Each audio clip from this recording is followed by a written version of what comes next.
চলুন কিছু গুরুত্বপূর্ণ বিষয় জেনে নেই। অহংকার মানুষকে আল্লাহর রহমত থেকে দূরে সরিয়ে দেয়। অহংকার মানুষকে আল্লাহর রহমত থেকে দূরে সরিয়ে দেয়। আমরা চেষ্টা করব অহংকার না করতে। অহংকারই ভালো না, অহংকার করা যাবে না। গীবত মানুষের আমলনামা শূন্য করে দেয়। আজকাল আমরা গীবতে ব্যস্ত থাকি, সারাক্ষণ একে অপরের পরনিন্দা গীবত করে যাই। গীবত করা মহাপাপ এবং আমাদের মানুষের আমলনামা শূন্য করিয়ে দেয়। নম্রতা আল্লাহর কাছে প্রিয় বান্দার একটা গুণ। এই নম্রতা বান্দার একটা খুব সুন্দর গুণ। ধৈর্য বিপদে আল্লাহর কাছে সাহায্যই একমাত্র চাবিকাঠি। ধৈর্য ধারণ করে আল্লাহর উপর ভরসা রাখুন। সত্যবাদী মানুষকে জান্নাতের পথে নিয়ে যায়।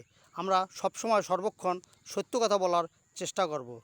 তওবা পাপ থেকে মুক্তির একমাত্র উপায়। এই তওবা থেকে মানুষ পাপ থেকে মুক্তির একমাত্র উপায় এই তওবা করা।